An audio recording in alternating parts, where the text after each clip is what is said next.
Hello everyone, তো তোমরা সবাই কেমন আছো? আশা করছি সবাই খুব খুব ভালো আছো, আর আমিও খুব ভালো আছি। তোমরা আগের ভিডিও দেখলে হয়তো বুঝতে পারবে যে আমি দেওঘরে এসেছিলাম। সকালবেলা বাবা বৈদ্যনাথ ধামে পুজো দিয়ে এখন চলে এসেছি অনুকূল ঠাকুরের আশ্রমে। আমরা এসে দেখি গেট বন্ধ হয়ে গেছে, যেটা 3টার সময় ওপেন হবে, আর এটা হচ্ছে আনন্দবাজার। আমাদের হাতে বেশি সময় না থাকায় আমরা তিরকুট পাহাড়ের উদ্দেশ্যে রওনা দিলাম।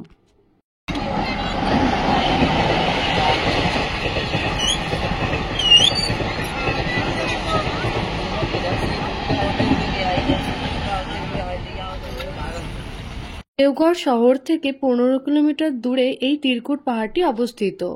তিরকুট পাহাড়টি দেবগড়ের সবথেকে জনপ্রিয় পর্যটন অঞ্চলের মধ্যে একটি। আপনি ট্রেকিং, রোপওয়ে, বন্যপ্রাণী, অ্যাডভেঞ্চার প্রভৃতি জিনিস উপভোগ করতে পারেন। এটি একটি জনপ্রিয় পিকনিক স্পট ও তীর্থস্থানও বটে।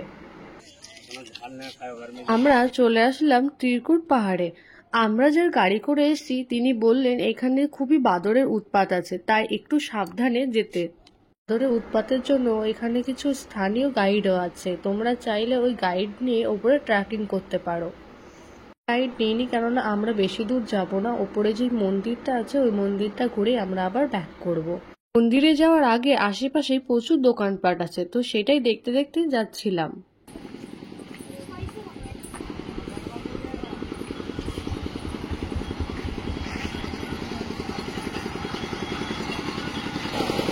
পাশে এরকম বাদরগুলো বসে রয়েছে, কিন্তু তারা কেউই খুব একটা কাউকে ডিস্টার্ব করছে না, তারা নিজেদের কাজেই ব্যস্ত। তো আমরা এখন যাচ্ছি, এখানে নাকি একটা বেশ বড় রোপওয়ে ছিল। এই রোপওয়ে ছিল ত্রিকুট পাহাড়ের মূল আকর্ষণ, কিন্তু একটা দুর্ঘটনার ফলে এই রোপওয়েটা বন্ধ করে দেওয়া হয়েছে, আর সেই দুর্ঘটনায় কয়েকজন লোকও মারা গেছিল। এখানে যে রোপওয়েটা ছিল সেটা ত্রিকুট পাহাড়ের একদম হিলটপে নিয়ে যেত। আর এটা হচ্ছে তাদের অফিস, যেখান থেকে এই রোপওয়ে গুলো ছাড়া হতো। ওপরে নিয়ে যেত না।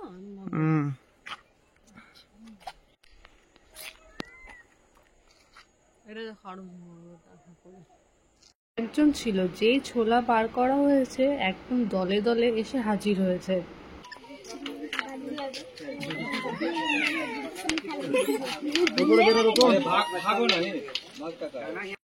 এখানে তো বেশ বড় সড়ো একটা আচারের দোকানও আছে। কত রকমের যে আচার বিক্রি হচ্ছে, এমন কোনো আচার নেই যে এখানে পাওয়া যায় না। যাই হোক, এবার আমরা পাহাড়ের ওপরে উঠে যাই।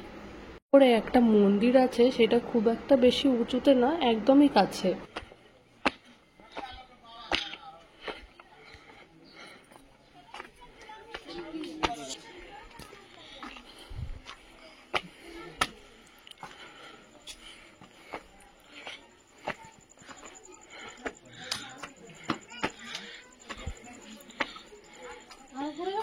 প্রথমে ভেবেছিলাম যে আমরা হয়তো মন্দিরে এসে পড়েছি, তারপরে দেখি না, যে এখান থেকে আরো উপরে উঠতে হবে। তো আমার তো এই গরমে অবস্থা খারাপ হয়ে যাচ্ছে সিঁড়ি দিয়ে উঠতে উঠতে। একটু একটু করে রেস্ট নিচ্ছি, আবার একটু একটু করে উঠছি।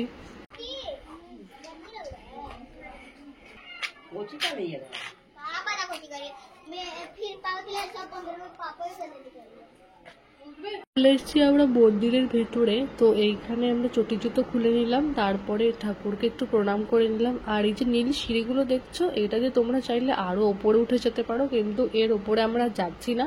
শুধু এখানে ঠাকুরকে নমস্কার করে আমরা আবার নিচে নেমে আসবো।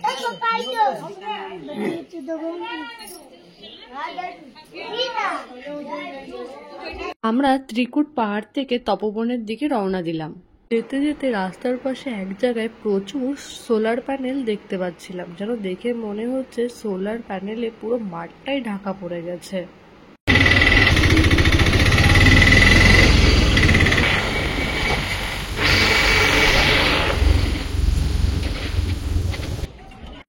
অটো এনে এখানটায় দাঁড় করিয়ে দিল। তো এখানে অটো দাঁড় করানোর জন্য আবার 20 টাকা করে আমাদের দিতে হয়েছে। এবার আমরা মন্দিরের উদ্দেশ্যে রওনা দেব, কেননা এখন না গেলে হয়তো অনেকটা সন্ধ্যা হয়ে যাবে। মন্দিরে যাওয়ার আগেই দুপাশ দিয়ে সুন্দর সুন্দর বেশ দোকানপাট বসেছে। তপবনের পাহাড়ে প্রচুর বাদর দেখতে পাবে। সিঁড়ি ওপরে উঠতে বিভিন্ন ধরনের মন্দির ও গুহা দেখতে পাবে। এছাড়াও স্থানীয়দের যেমন গাইড, দোকানদার, পূজার ব্যবসায়ী, খাবার বিক্রেতা ইত্যাদি থেকে আপনাদের সতর্ক ও যত্নবান হতে হবে। কেননা এখানকার যে বাঁদররা তারা কিন্তু আপনার সানগ্লাস, ক্যামেরা, মোবাইল ইত্যাদি হাত থেকে কেড়ে নিতে পারে। একটা বাঁদর তো সৌতমের পা জড়িয়ে ধরেছিল, সে কোনো মতে ওকে খাবার দিয়ে সারানো হয়েছে। কিন্তু পাহাড়ের থেকে তপবনের বাঁদরের উৎপাতটা একটু বেশি।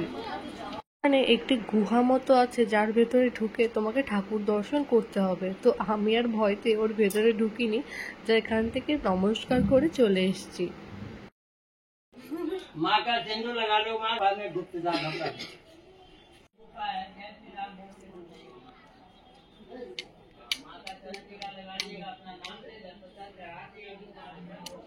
এই স্থানের সাথে বিভিন্ন কিংবদন্তি এবং পৌরাণিক কাহিনী জড়িত আছে। তাদের মধ্যে একজন হলো ঋষি বাল্মীকি, যিনি ভারতীয় মহাকাব্য রামায়ণ লিখেছিলেন। তিনি এখানে তপস্যার জন্য এসেছিলেন। লঙ্কার রাক্ষস রাজা রাবণও শিবের বর পাওয়ার জন্য এখানে এসেছিলেন বলে বিশ্বাস করা হয়, কিন্তু হনুমান তার ধ্যান ভঙ্গ করায় ব্যর্থ হয়েছিলেন। যদিও অনেক লোক এখানে তপোবন মহাদেবের মন্দির বা শ্রী শ্রী বলানন্দ ব্রহ্মচারী সিদ্ধি দেখার জন্যই আসেন।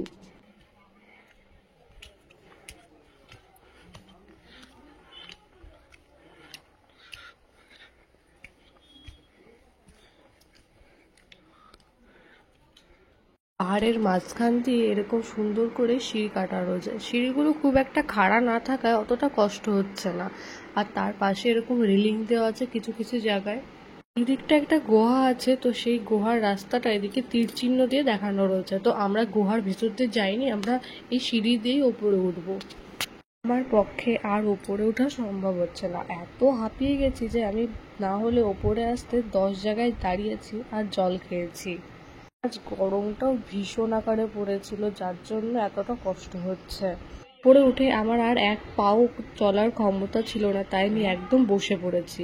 এখন কিছুক্ষণ জিরোবো, তারপরে হয়তো নিচে নামবো। চারিদিকটা দেখতে এত ভীষণ সুন্দর লাগছে, সে বলে বোঝানোর মতো না। এখান থেকে আর একটা ভীষণ সুন্দর ভিউ দেখা যাচ্ছে, সেটা হচ্ছে এখন তো সানসেটের টাইম, তাই সানসেটটা হবে, যার জন্য আকাশটা দেখতে আরো বেশি সুন্দর লাগছে। সামনের দিকটায় ব্যারিকেড করা আছে, কিন্তু পেছনের দিকটায় কোনো ব্যারিকেড করা নেই, এরকম ফাঁকা, যার জন্য একটু কাছে যেতে ভয় করছিল। তো এটাই হচ্ছে সেই মহাদেবের মন্দির।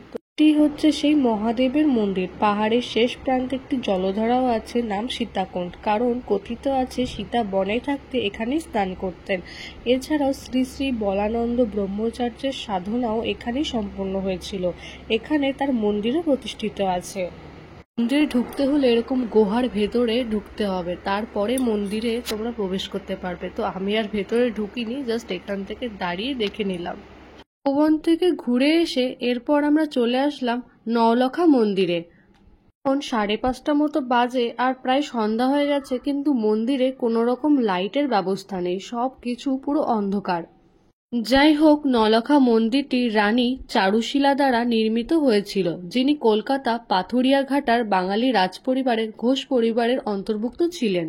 চারুশীলা তার স্বামী অক্ষয় ঘোষ এবং পুত্র যতীন্দ্র ঘোষকে অকালে হারান। এটি তাকে ধ্বংস করে দিয়েছিলেন, যার ফলে তাকে শান্তি সন্ধানে তার বাড়ি ছেড়ে চলে যেতে হয়েছিল। পরে দেবঘরে থাকাকালীন চারুশীলা সাধক বলানন্দ ব্রহ্মচারীর সাথে দেখা করেন, যার আশ্রমে তিনি কিছুদিন অবস্থান করেছিলেন। তার পরামর্শে তিনি নওলখা মন্দিরের নির্মাণের সিদ্ধান্ত নেন। এই নির্মাণের জন্য 9 লক্ষ টাকার মঞ্জুর করেন, যার ফলে এটির নাম হয় নওলখা। মন্দিরটি 1940 সালে সম্পন্ন হয়। মন্দিরের ভেতরটাও অন্ধকার বলে খুব একটা লোকজনও এর ভেতরে ঢুকছে না, যারা যারা আসছে বাইরে দিয়ে ঘুরে চলে যাচ্ছে। আমরা পরে যে হোটেলটা নিয়েছি সেই হোটেলটা একদম নওলখা মন্দিরের পাশেই। নওলখা মন্দির আমার হোটেল থেকে মাত্র 2 মিনিটের পথ।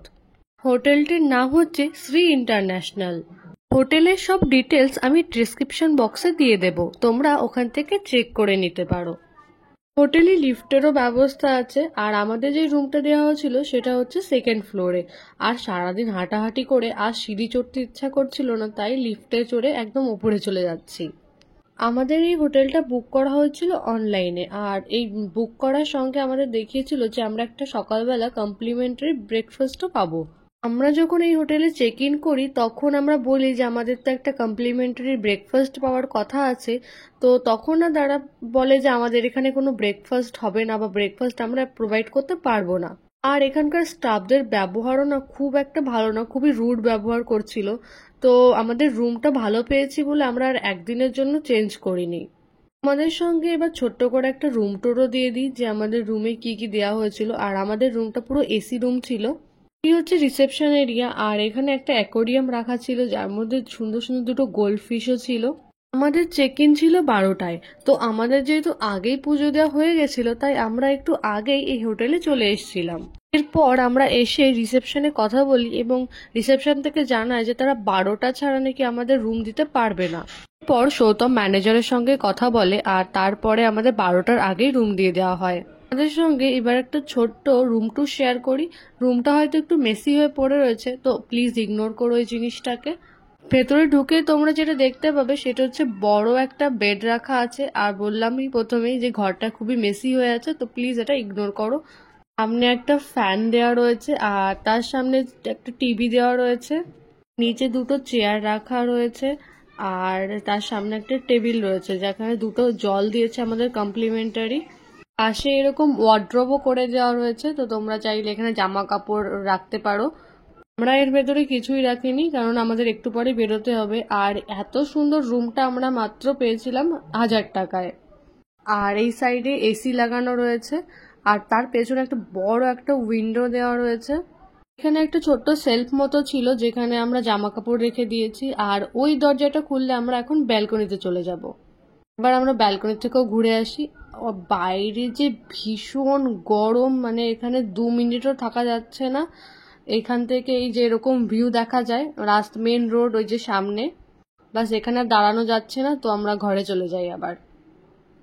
ব্যালকনির পাশেই হচ্ছে বাথরুম, তো বাথরুমটা তোমাদের একবার দেখিয়ে দিই। ছিটকিনিটা কেন লাগছে না বুঝতে পারছি না, যাই হোক। তারপরে সামনে একটা বড় মিরর দেওয়া আছে আর তার নিচে অনেকটা স্পেস আছে কোনো জিনিসপত্র রাখার জন্য।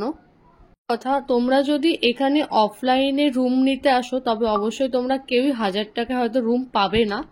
আমি বলবো তোমরা যদি এই রুম বুক করতে চাও তবে অনলাইনেই বুক করতে পারো। আর বাথরুমটাও বেশ পরিষ্কার পরিচ্ছন্ন ছিল। তো বাথরুমে ঢুকে হচ্ছে বড় একটা মিরর, তার সামনে একটা বেসিন দেওয়া আছে। আর আমাদের এই সাবানগুলো দেওয়া হয়েছিল কমপ্লিমেন্টারি, সাবান আর শ্যাম্পু। গিজারেরও ব্যবস্থা আছে, তো শীতকালে আসলেও কোনো অসুবিধা হবে না।